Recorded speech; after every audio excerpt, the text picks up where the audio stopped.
The Brooklyn Nets are 8-8, and they've had a bevy of injuries, a bevy of them. And so many injuries that it's been kind of frustrating because no one kind of, I don't think, has understood how impressive they've been so far, starting off 8-8. They haven't had Claxton for many of the games. They haven't had Cam Johnson for many of the games. They haven't had Cam Thomas for many of the games, who I believe is going to be their new franchise player. It's not Mikal Bridges. I'm happy to see Mikal Bridges is playing much better. I was getting really concerned after the first 10, 11, 12 games. I was getting really concerned, especially when he had a bad game versus the Wizards. That's when I was like, oh my God, like and he shot 2 for 15 from three. It's like, go to the basket, do something else. That Atlanta Hawks game made me feel much better. He's been playing much better lately. I still want to see a little bit more, but it's nice to see that he's playing at a really good pace. Spencer Dinwiddie, Nets fans can't stand Spencer Dinwiddie. I don't know why. Just because one playoff series versus the Sixers, Spencer Dinwiddie is very important to this team. He's adds an exceptional amount of depth, leadership, and this veteran presence. And Dorian Finney-Smith has been exceptional. Royce O'Neal is an excellent player in the regular season for us. And, when I say us, obviously, I'm a Brooklyn Nets fan, so I'm just saying. Cam Thomas is supposed to make his comeback in a few days. I hope that they can beat Toronto tonight, obviously, but I think that's a game they can win. With Cam Thomas, I think him returning to this team adds a 25 point per game scorer on that roster, surrounded by all these defensive veteran kind of guys. And I think the Nets can be where I expected them to be this year, which was a 6 seed. And that's with Ben Simmons not even being a part of the picture. And let's face it, I don't think he will be. Ben Simmons hurt his back again.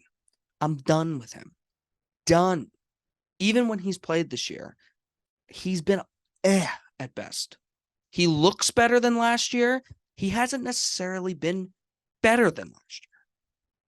Because I think that's huge. Because I've seen some people being like, oh, Ben Simmons looks healthy. He does look healthy. He does look faster. He does look more this, but he's not aggressive. He doesn't get to the free throw line. And I yet to have seen like a 20-point game from him. And he's hurt his back again. And I knew the exact play where he hurt his back in the Bucks game.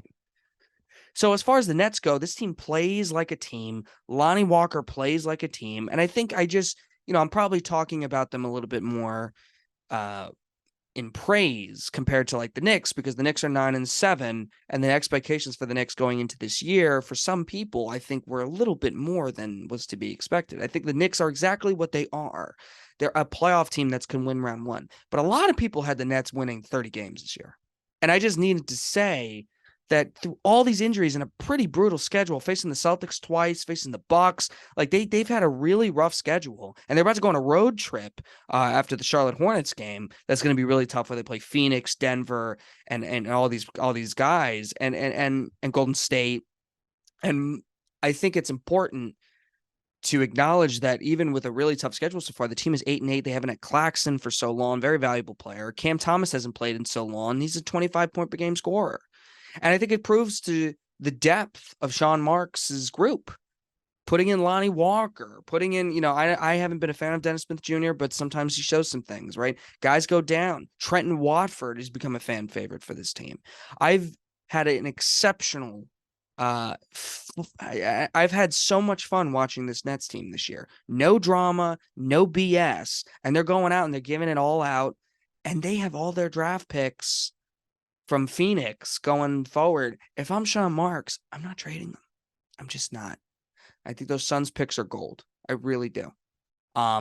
So I think the Nets are in a different situation than the Knicks, when the Knicks have their whole draft future and stuff, and but they control their own draft fate. The Nets don't necessarily do that, but the picks that they could have in the future could be very valuable. I'm not going to say it's like the Celtics Paul Pierce KG trade yet, but there's a certain chance there's certainly a possibility that does happen. Very possible.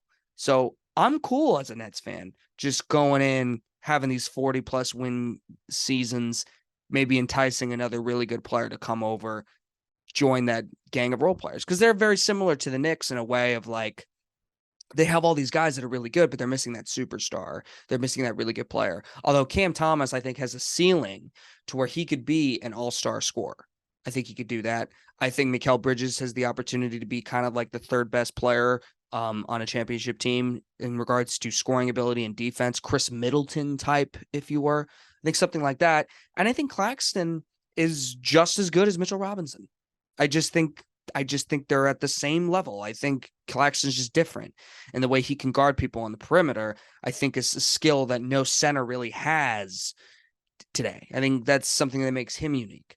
And then they also have these really good role players. So I've been thrilled watching the Nets. And I know they're, I think, 10th in the plan, but I think a lot of it is because of the injury, how tough they're playing. They're beating the teams they're supposed to beat. They're competitive with the really good teams. They've even gotten some good wins against the really good team.